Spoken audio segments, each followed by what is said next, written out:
Richardson and Debbe.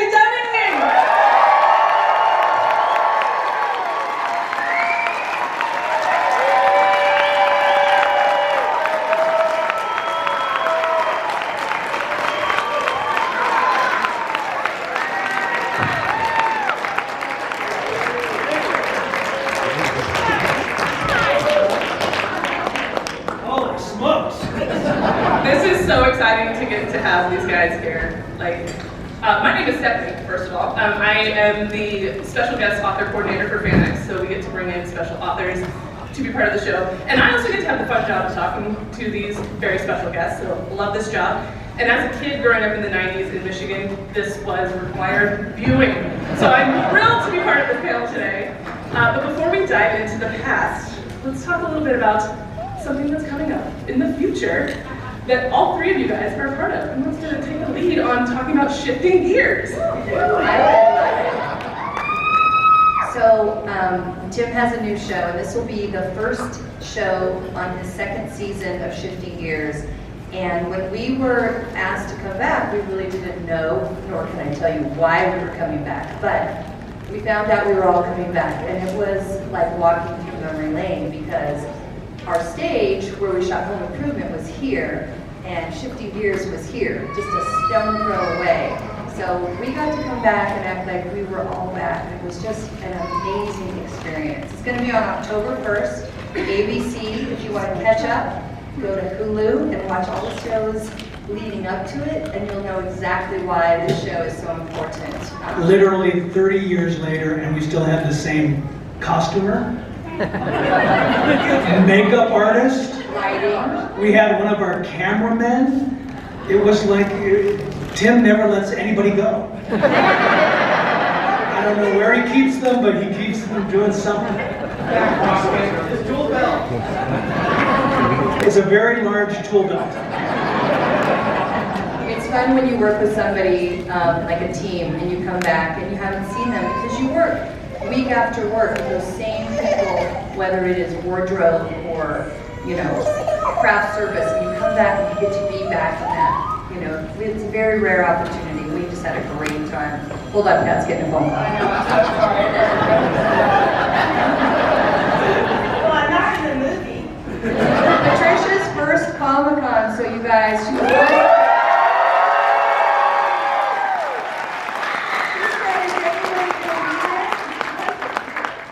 Well, I don't think so, but they have been training me. And they taught me how to do it while we're doing your show. And they made it sound so fun. Comic-Cons are the best. And now everybody's saying, everything you go to after this is going to be downhill. Because the Salt Lake one is the best one. And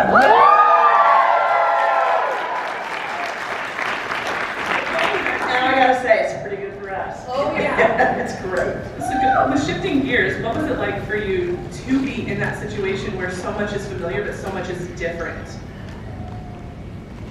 Well, we all three, we went through this one, I guess twice on the Last week. and where he married someone else. But then it's almost like you came back as Al. There was that. You were, yeah, absolutely. And then, and now we're doing this. It's just super fun. You know what was interesting though was there was a script that they wrote, but by the time we filmed it at the end of the week, they had changed it and maneuvered it because of us, of how the relationship that week kind of worked around and what worked, what didn't, and we didn't really get to be in front of an audience. It's a show in front of an audience, but we were in a set that was next to the audience, so we couldn't hear them. We couldn't hear them, really. When we got a laugh, we weren't sure. That they weren't laughing. So we would talk over our laughs, which was unfortunate, but they taught us and we slowed down and we got the laughs we needed. We don't know until we see it. Basically how they edit it. So we'll see it when you do. Yeah. Patricia, I saw a quote from you online, so hopefully it's a real one, that you said you were worried about doing comedy after Home Improvement. So what helped you get over that worry to return to do Last Man Standing and Shifting Gears? You know, I wasn't worried. I would not describe it that way at all. It's just the kind of the hardest thing to do. And I've done years of theater, which is also hard, 8 times a week, and getting older. The sitcom thing was a big problem for me. And after Home Improvement was over, I turned down a lot of them. I just didn't audition. I just said, look, let me just do drama, which I love. I just run medicine in West Wing, and I just like it better. It's the problem are the writers. Comedy writers are, I think, even more insane than actors, and they don't get the same, they don't live the process the same way we do. When you go to acting school, they teach you your whole goal is to inhabit the character and have what's happening to them happen to you. And when you've got writers jumping up and down and saying, you're gonna get the laugh, you're gonna get the laugh. If you as an actor start asking for a laugh in the line that you get, you are guaranteed not to get it. Because you're just thinking about getting a laugh. No, you have to be thinking about why am I saying this person? Why am I saying this? What do I want out of this? And if you do that with a lot of energy, it can be very funny. So you never know. It's just your time. We did that. I mean, intrinsically, we knew that. Yeah. And as we rehearsed, we just kind of built that, and they kind of wrote towards us, but then we always had hour-long notes afterwards talking about, well, this worked, this not worked, this worked. And I remember defending their joke. I didn't do it right. I'll do it better tomorrow. We'd be like, no, don't get rid of that now. It's just that time. This is what I want to talk. Just give us a little time. We're actors. Or we would have things that we really kind of like it, you cut that. Yeah. But interestingly, I noticed when I did the other 2 shows, there aren't notes after the cast is released. So the good thing about that is they get out like 3 or 4 in the afternoon, and we didn't get out till lucky if I got home at 7 or 8. Our run-throughs wouldn't start till 5, then I had notes, and then whatnot. So it was. Tool Time never had notes. We just got to Yes, the you car. did. Tim went nearly crazy, worried about writing that. Well, they kept stealing his jokes from his stand-up acting. This is my act. You can't keep writing my stuff. So he got over that very quickly. It did say it in the credits, like based on the stand-up comedy. Exactly. So, it's kind of to be expected that they would steal his jokes since they want it to be true to him. It's not really Exactly. Well, see, the writers had done Roseanne before they did us. And obviously Roseanne was founded on her stand the same way, and that was a character that she created, that you saw in her commercials, that you saw everywhere. And so, but the guys that did our show also did that, and what they did really well was cast that show. And they also wrote for her around how they understood this person she created to be, but there was so much animosity between Roseanne and these writers that they left. She got rid of them. And then none of them were happy.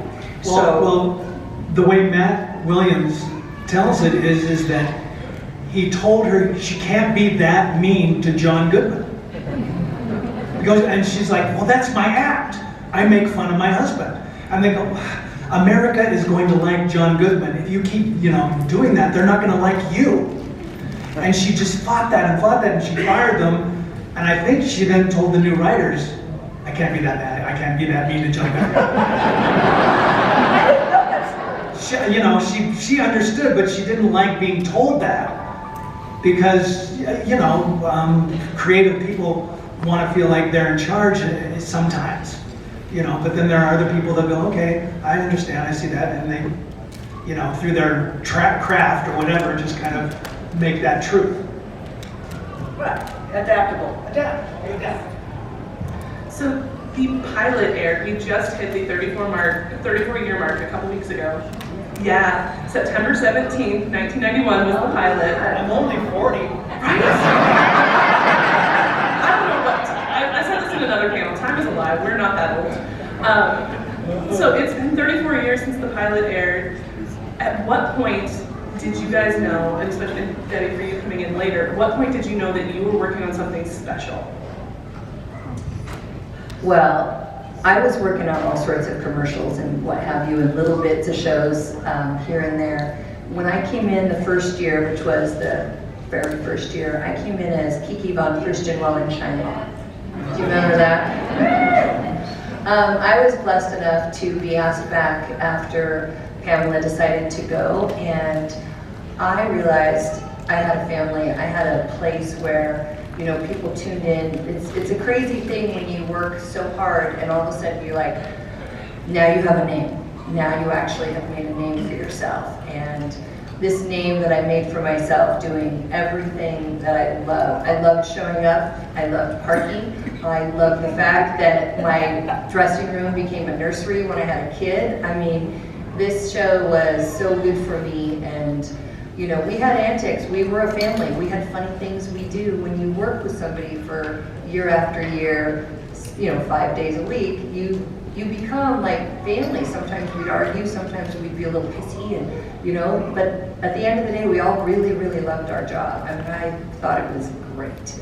And I feel like you guys come to our table and say, this was one of the best parts of our childhood, because this is when our families would meet at dinner on a Tuesday or a Wednesday night, and it really left an imprint. So for that, again, I feel very blessed to have been part of this show. And thank you guys for also not only showing up today, but all your nice comments, because I was here 2 years ago and I was like, oh, I'm definitely coming back. You guys are just amazing, so thank you.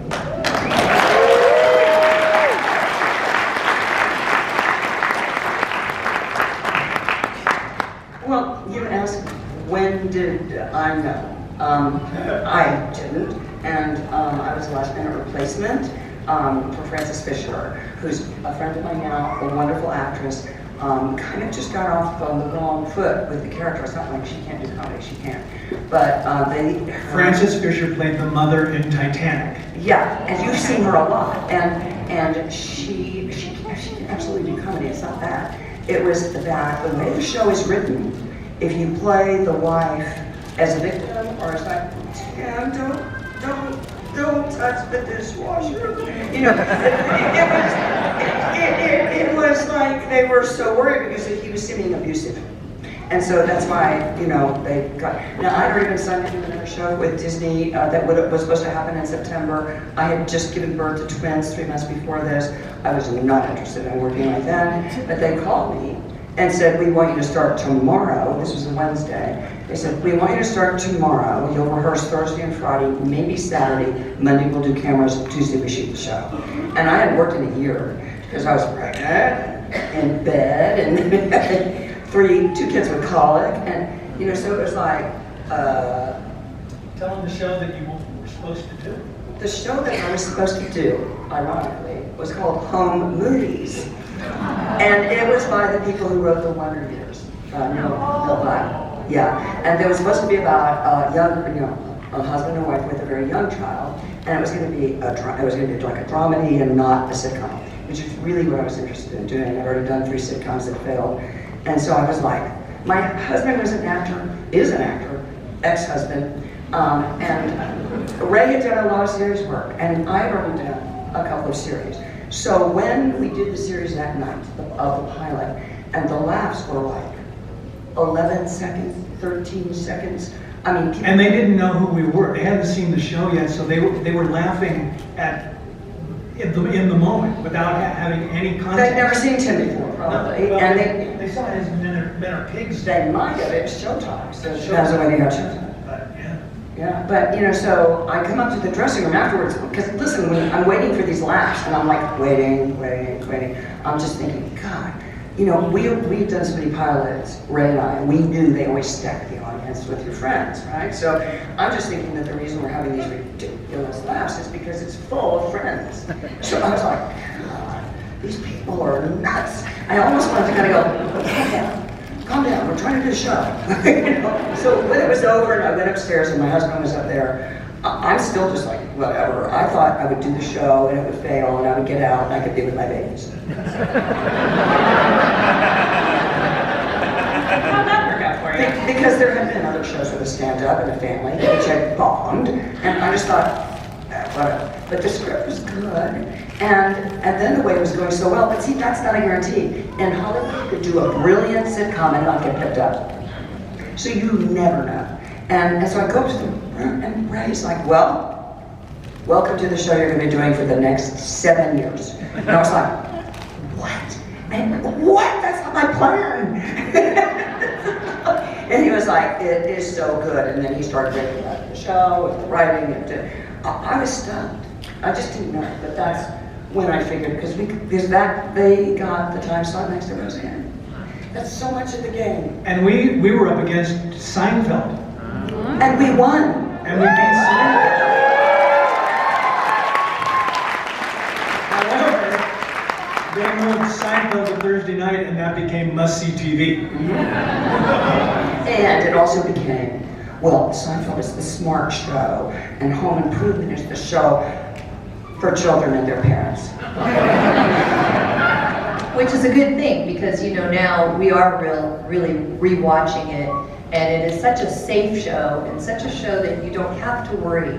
And it's also giving a really great lesson, and I feel like you guys have learned something from it and been affected some way by it, and mostly it's all been positive. So when you say, though, I guess I didn't really answer the question, when did you know it was going to be, a hit? I felt like it was a hit when I started. I really did, because we were always people's choice. Every time we went to an awards thing, we won. And I'm like, this seems like the best show on TV. And I really didn't watch it because I was working so hard. You work a full week, and then coming home and actually sitting there watching the show that you're on, we would just tape it, right? Because we'd be working Tuesdays and Wednesday nights when it would air. So, yeah. I do want to know, how the show went off air in 1999. How many of you are younger than 26 years old? A few? Okay. So that's just not more, actually. I am too. Because new generations Yes, are new generations are watching it. Up to me now, who are watching it. And I'm like, Yes. Through you, and you can watch it all. Well, it's Disney Plus, Yeah. Netflix, Hulu, My TV. Yeah, it's all over the place. It's very easily accessible and become multi-generational. So what's it like for you to see kids watching it now and getting that dose of 90s nostalgia along with their parents and not getting the jokes until later? Yeah, there was really good innuendo.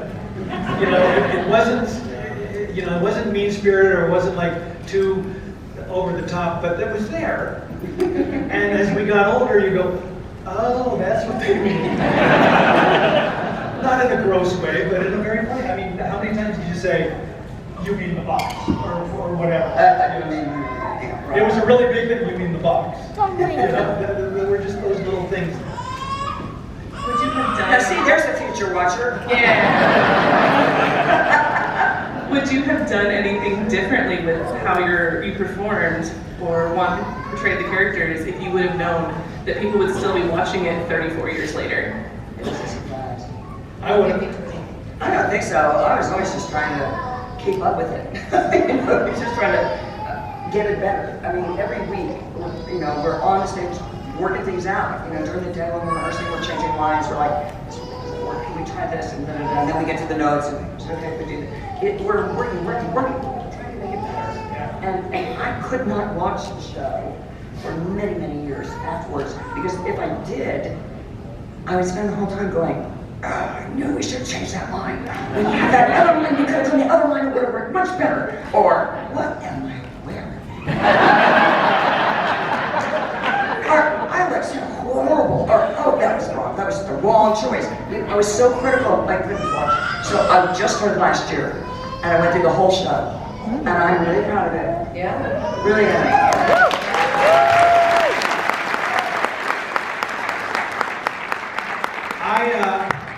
I would have changed a couple of things. At first, I had come from theater, so I was like taking one show and going from A to Z.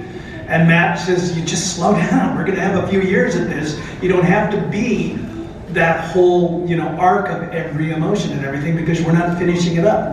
We might learn something one week, but then we have to go back and do the same thing the next week in a different way. But I might not have been as inept around women. I mean, I really leaned into that. You know, and it was a good laugh, but you know, and the writers then leaned even more into that, and Al became very, you know, that. So I might not have gone there. Awkward. But I will say that the reason we didn't watch it for so many years was because when we watched it right afterwards, all of these things in our mind were, oh, that's not there. They edited that out. Now we watch it, we go, I have no idea what's going to happen next. Drew Carey's on our show? I have no idea. Yeah, who's the other comic that came up? It was, and then there was Dan Aykroyd. Dan Aykroyd. There was a comic that was new, Dan Aykroyd. Oh, we had, And they were on the show, and they were going to create a show for them, so they came on our show. Oh, yeah. I'm sorry, I can't think. David Chappelle. Yeah. He did, and the other guy, another stand-up comic. yeah. I was gonna ask who's your favorite guest appearance from, because there were so many good ones. I just lost Holly Holiday. I'm sorry. Oh, yeah, we just lost her mother. The woman, Polly Holiday, that played my mother, I knew her from before. When I first graduated from college, my first job was at the Oslo State Theater in Florida.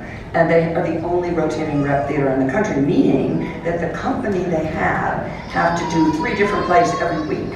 They'll have like a couple performances and they change the whole set and everything. And so they go from War and Peace to, you know, Time of Your Life. Or, I mean, so they're all of it. And Polly was one of the standing members. She was their leading lady, you know, at the time. And I was just this kid, you know, and just like. Wait. You did War and Peace in summer stock? They did, yeah. On the Oslo, they had a Really? beautiful production of it. I would think you'd wait till fall. Well, it didn't run in the summer. I mean, it didn't run in the fall, it only was the summer theater. But then I did children's theater for them all around the state of Florida for the next year, which was very enlightening. We are gonna open it up to questions, so if you have one, you can very nicely and quietly make your way to the microphone, and I'll ask one more question while you guys are getting in line. One of my favorite things about the show was the man's room episodes. Those were the best. The man's bathrooms? Yes. Yeah. Which one was your favorite man's room? Wow. Well, you know, they all had components. And they also we like threw in a little joke. Suddenly with the man's kitchen, all of a sudden we had Benny with no pants on in the freezer. He was the butcher in the freezer, and then he turns around, he has no pants on. I don't know if they edited it or what did they do, but you know, there was that. I always thought that. The man's bathroom with the Barcalounger commode. And it had a pizza oven. Yeah. It had a place for your feet when you're taking a dump. The microwave, which was hotter than nuclear. And the baked potato came out glowing green. There were some really great bits. And those were fun. And I don't think we ever really finished every room in the house. We did the kitchen, we did the man's bedroom, we did the man's bathroom, closet. But then Tim did Jill's closet. That was pretty fun. Do you want for your closet? Yeah. I got to be groovy. During the filming. Do you mean in the writing or in what was happening in the show? Or you're talking about acting and the writing and all that? The acting with the writing. Well, I would like to say All that of the our fights acting that Tim and I had sometimes got pretty edgy. And that's what we loved.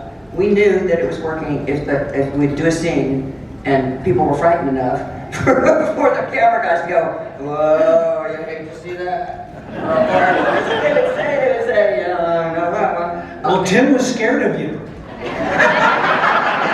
I think that really fed into the whole husband-wife, motif. He was scared of her. There were times we were all a little scared. Tim was scared of her because she was so articulate.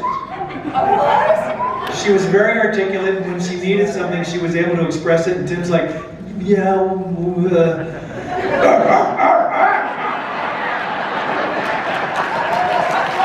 glad Tim didn't hear that.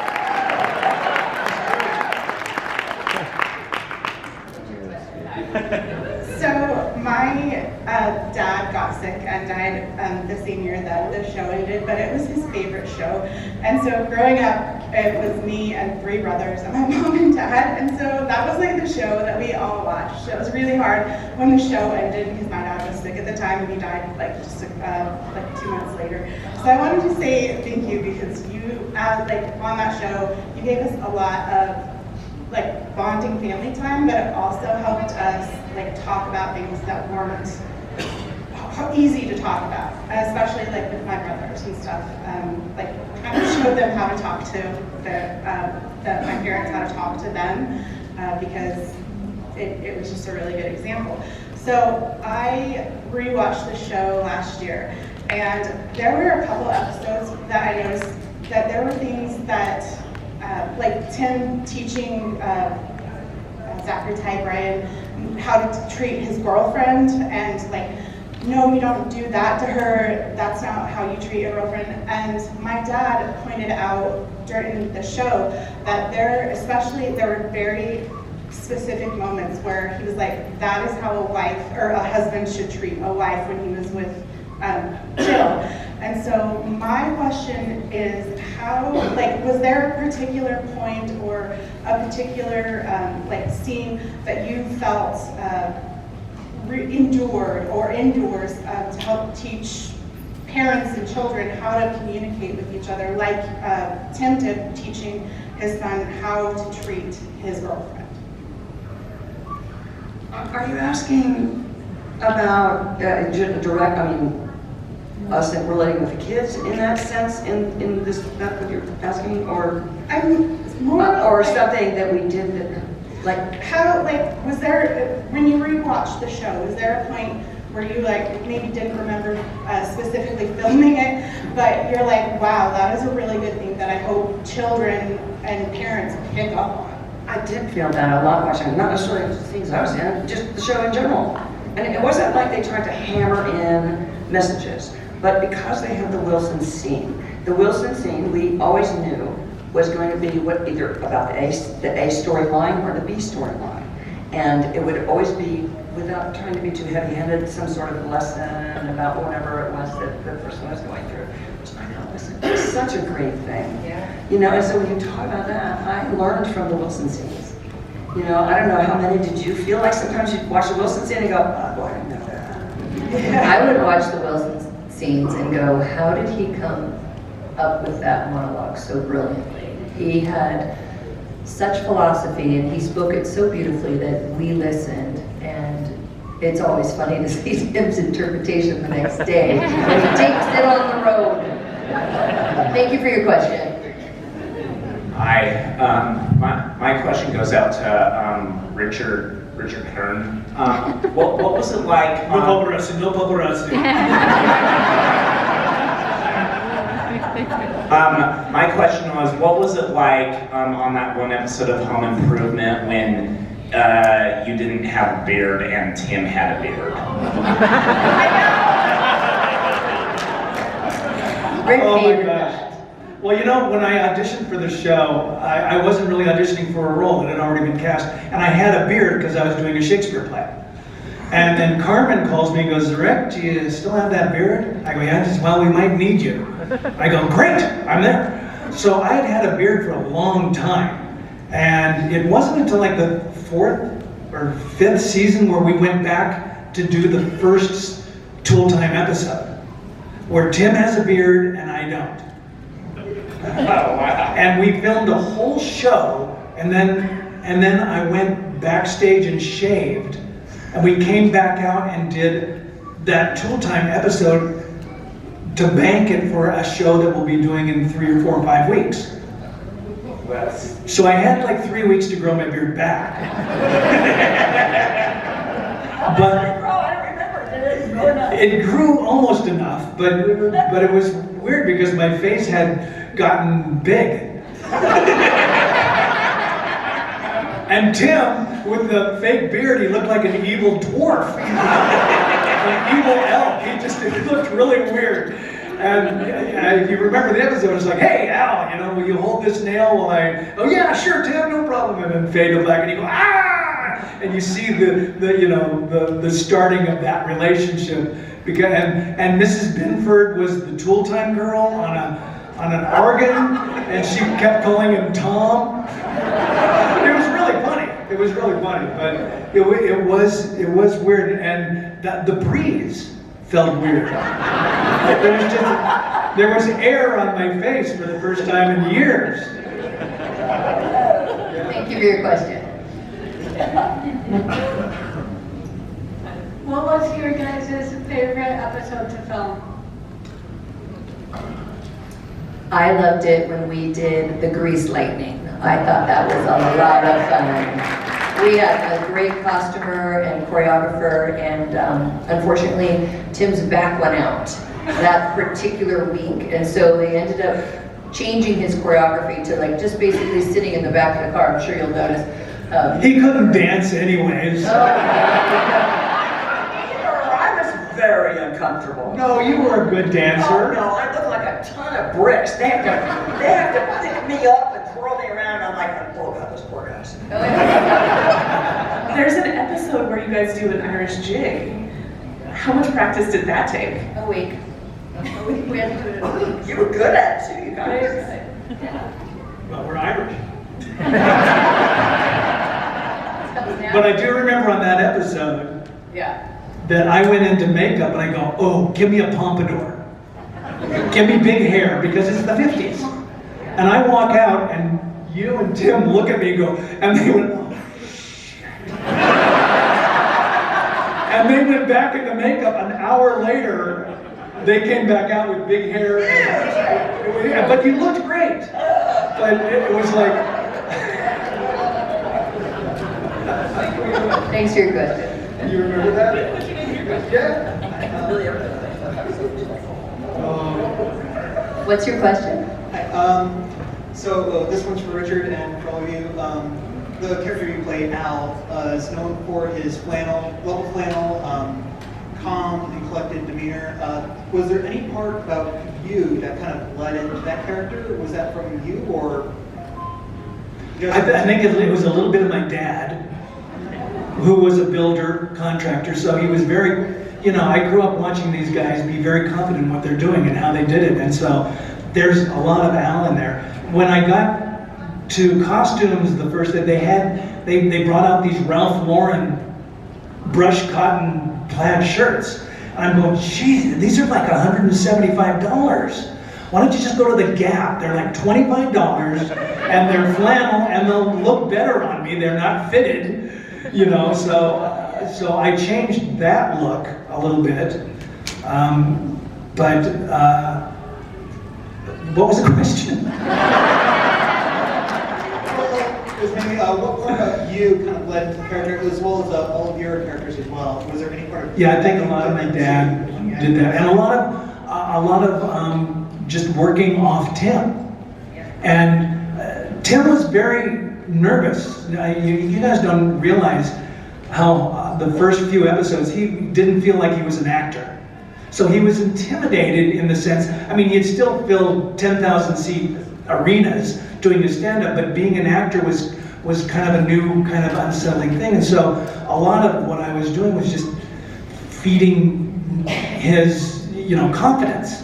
And you were doing the same thing. And when she would do something like really emotional, Tim was like, stop.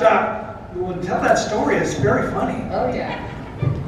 I think it was, the episode when he is going to redo our bathroom and everything goes wrong and I have to go to a hotel and all of that. So after I come back from the hotel, because this whole thing has gone so wrong, we had this, we sort of make up and I would cry. I was crying a little bit, about, I'm so sorry, what happened, blah. And we were still new with each other, Tim, and he was still new with the whole thing. And he was so responsive as an actor, he really listens and lets himself respond. He's just very unguarded. And so, we're kind of hugging each other, and I'm crying a little bit, and I saw tears in his eyes. And I was, quietly really thrilled, but, because he's in the scene, and then he just stopped. And stopped everything. Like as soon as that started, he was like, no, hey, stop, and she's upset.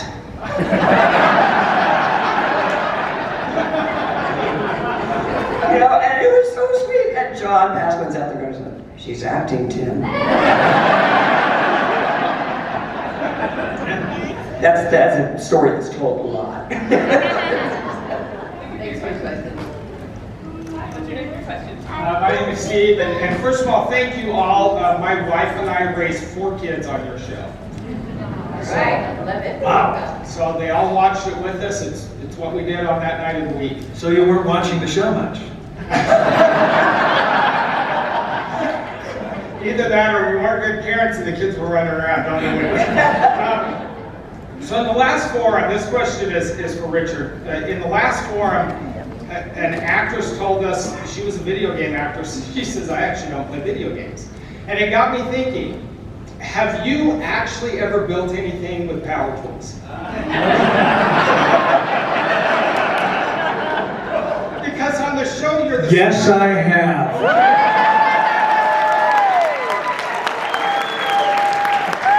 He was an apartment manager before he did Archer. Oh, nice. Oh my God, I was an apartment manager. That means he knows how to fix everything. I kept that job 3 months into Home Improvement. Really? Until the moment when I go downstairs, somebody calls and says, our sink is stuck. I'm like, oh, I can fix that. And I go down there and like 15 of their friends are standing there going, you see, Al Portland is our apartment manager. And I got to my wife, I said, I got to leave this job. I think it's time to give up the day job. Thank you. And this will be the last question because we are almost out of time. So, my name's Parker, and I grew up watching reruns of your show, but now I got married 2 years ago. Watching as a married person is really fun because it's a whole other perspective on the show as opposed to watching as a child.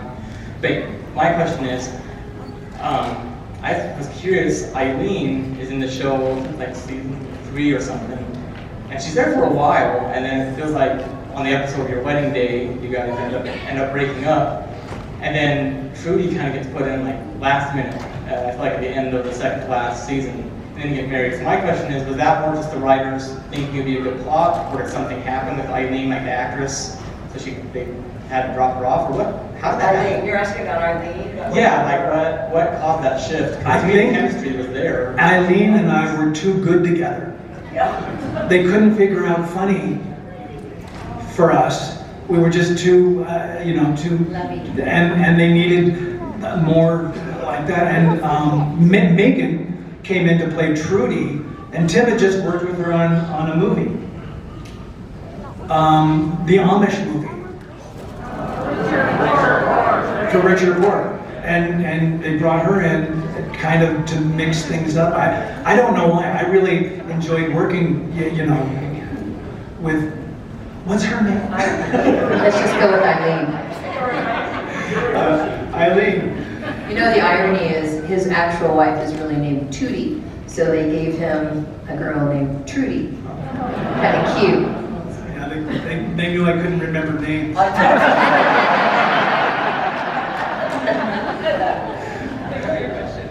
One last question to end on it that I've noticed in my rewatch leading up to this. All the tools are Binford 6100. Why 6100?